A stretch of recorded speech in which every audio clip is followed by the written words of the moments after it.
Hi everyone, my name is Joe Pace. I'm a junior in mechanical and aerospace engineering. I'm running for treasurer of the Student Association. Just a little about me before I get into like policy and boring stuff. So I'm local, I'm from Clarence. I'm a junior in aerospace and mechanical engineering. I was the engineering council coordinator for the last 2 years. So I was elected at the end of my freshman year and then subsequently re-elected at the end of my sophomore year. I've also sat on the SA Finance Committee for the last 2 years. And this year I was appointed to the executive board of the FSA, which is the Faculty Student Association, which I do a lot of the campus dining, that sort of thing. So I guess jumping right into sort of the platform points, my big thing was redesigning the club rollover policy. And this has been a source of constant consternation over the last 2 years. The fall of 2013 and 14, clubs always come in, why didn't I get rollover? What's going on? It's really been a lack of communication as well as a lack of really clearly announced policy. So my goal is to redesign the policy to make it both easier to get and also make people actually know what's going on. Currently, what you need to do is meet all your club requirements throughout the whole year and also fundraise 50% of your club budget. However, from in my perspective and also the perspective of the rest of my party, that's really not necessarily the right goal that we should be pushing everyone towards, because some clubs' missions do not center around raising money and generating revenue. From my perspective, a lot of engineering clubs, their goal is not to create big events that bring in a lot of money. Their goal is to build cars and snowmobiles and planes. A lot of other clubs, have events that are like support groups and that kind of thing, and it's hard to charge money to people for that sort of thing. So our goal is to kind of capitalize on what clubs are doing that's above and beyond normal requirements. So having extra events, extra community service, extra things to show that your members are devoted, invested, and those kind of things will count towards your rollover. And that's I've gone into a lot of endorsements with the actual people who are going to be dealing with it. And I've gotten a lot of really positive feedback. So that's kind of the main thing that we're looking to kind of spearhead this summer.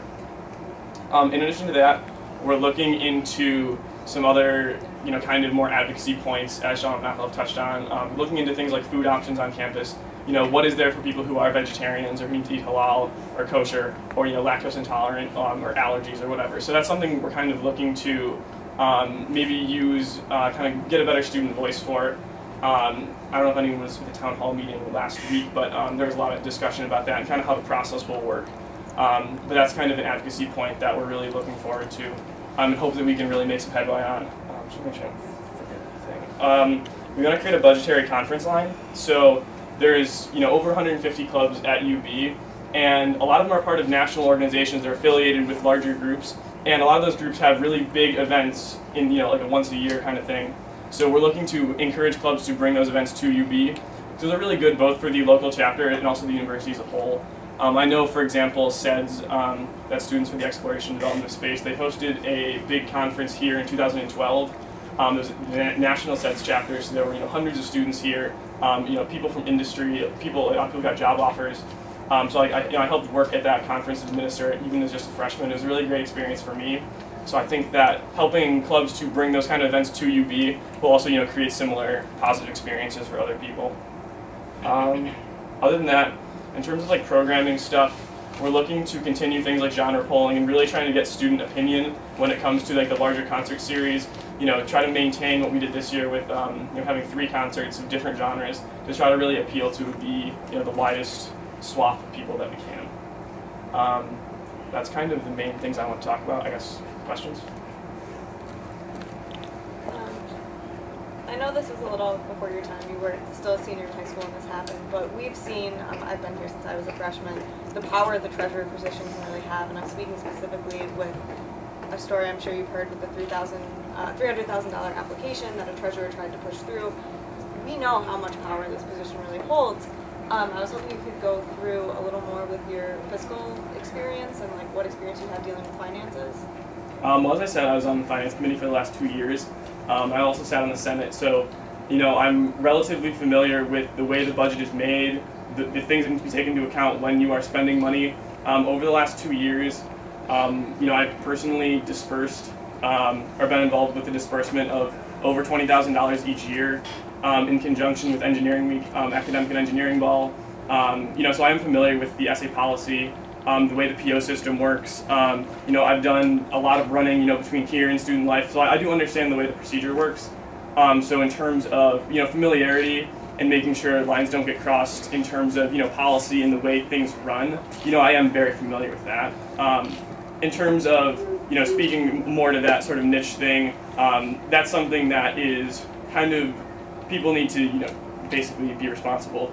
And that's kind of what it boils down to. Obviously, there's a lot of responsibility, but there are also a lot of checks and balances in place to prevent, you know, things from cropping up. Obviously, you know, nothing bad happened because of it. No one actually lost money.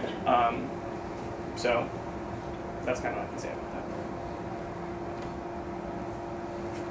Anything else? Yeah.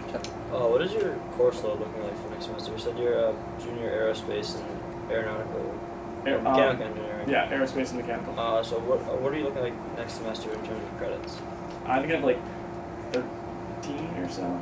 Okay. Pretty low. I'm like 21 right now, so I kind of tried to like load up this year. And then next year is a little lighter. I think 3 of those are like intro to music or something really easy. So I'm not worried about it. I have a lot of empty space. So in terms of, you know, being in the office to, you know, both you know, do the PO stuff as well as answer questions, help people with problems. Because, you know, especially in the beginning of the year, there's always a lot of confusion.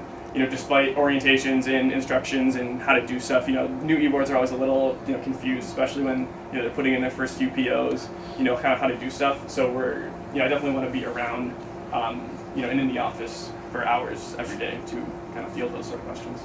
Is there kind of a system that you guys have set up to make sure, you know, that, you know, either you, Manahil, or Sean, someone will always kind of be in the office at one time or the other? Is there anything kind of set up like that, just to make sure there's always someone to go to? One thing we were kind of looking into is doing something with, you know, like a Google Calendar, so we can have the receptionist, they'll have what our schedules are and what our, like, you know, our set office hours are, and then students can come into the office, if they're from a club, for example, and they can actually block out time with us. So instead of having maybe like 10 people might all come in at noon, but there's only, you know, one person. So if they all need to see me at noon, they don't have to, you know, take turns or wait or whatever. Whereas they can actually block out time, even if it's only, you know, 10-minute blocks. That's something I think would be really productive, and also would have a little bit more accountability. I know personally, not as much this past year, but, you know, a couple years ago, you know, you'd set up a meeting and then you'd go there and you wouldn't be there, and it was just, you know, really frustrating from someone who's, you know, trying to do a good job and trying to follow all the rules when the person who's supposed to be in charge of it all isn't actually present.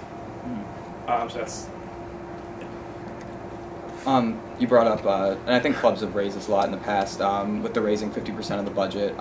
Is there kind of any, you know, concrete plan in terms of what exactly the number would be you would have to raise? Would it be different for some clubs? Would the clubs who can have these large events, would they still have to raise 50, or would everyone have a reduced amount? Just kind of more in detail how that would work. Yeah, I can launch into that like a little more detail. I didn't want to like bog down the intro part. So pretty much how it's going to go is you're required over the course of the year to do 4 club events, meetings, asset participation, and community service. So the current way is if you meet all those minimum requirements, you have to fundraise 50% of your budget. However, what we want to do is for each club event, community service, or asset participation above the minimum that you do, you'll get 3% knocked off the 50% that you have to raise. So if you do all the minimum stuff, so you basically what the rules are now, do everything you're supposed to do, it's 50%. But if you do everything you're supposed to do plus, you know, 1 extra asset participation, you have to fundraise 47% of your budget. So basically there's 3% hit every time, down to, I think the low number is like 27%. It's 3 of each thing. So sorry, 23%. So you can do 3 extra of SA, community service, and events. And that's the justification for that I kind of mentioned earlier. But yeah, so the plan is super concrete. We also know that it's easily implemented because all the track sheets are in UB linked, and those have been used for things like budget packets and whatever else. So we know all the information is there. So basically as soon as the beginning of the summer hits, you can look in track sheets from fall and spring, see what people did, what they didn't do, and then what we're going to do is we're going to reach out to the new e-boards and say, hey, insert club name, this is what we think you've done, and this is what we have, you know, on record for you. So we're confirming that you were either going to receive or not receive rollover, and then this is going to give them a chance, you know, in, you know, May, June, to say, yeah, this looks good, or no, this doesn't look good, because realistically, by the time clubs have gotten back, rollover's been done, in the fall, you know, all the money has already been distributed from the main lines into all the kind of like the sub accounts, and you really can't go back and pull the money out. So I know there was an issue this year where certain clubs, they actually did meet requirements, but by the time they were able to prove they met requirements, it was too late. So our goal is to foster communication over the summer while the money is, before the money's been kind of put into their lines. And then if for some reason something is missing or something's wrong, we can make those corrections before August 1st when all the money gets sucked out of the club lines and then reallocated. So what I was going to ask is, you were talking about how you want to have clubs bring in these bigger events to UB. So how would you help these clubs bring these events? What would you do for them? Well, as we mentioned, the conference line is kind of the main one, so we'll be able to provide some financial support because obviously, even if you're a relatively large club, you're not going to sink your entire budget into one event because you have other stuff to do throughout the year. So from a financial perspective, we want to help them there, but also in a more support style. We want to look at what do you need to do. Obviously, most people have never hosted a big event before. With like hundreds of people and conference style. So we want to look to provide support and find people who have done this before and who we can kind of refer them to and point them in the right direction. I don't anticipate, it's not like UB's going to host 10 conferences this year, so it's not going to be a huge load like that. But, if one or two clubs host something of a larger scale, I think that would be really successful. So you're going to be, if clubs go over the requirements, you're going to be giving them more money and they don't have to fundraise as much, right? It's not that we're giving them money.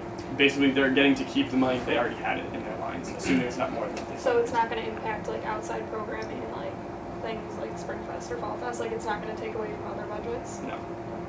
The way that the budgets are made is it's taking into account the allocated money, like from activity fees and stuff. So this money is just the money from this year. Instead of getting pulled back into the general fund, it's going back to the clubs where they were initially.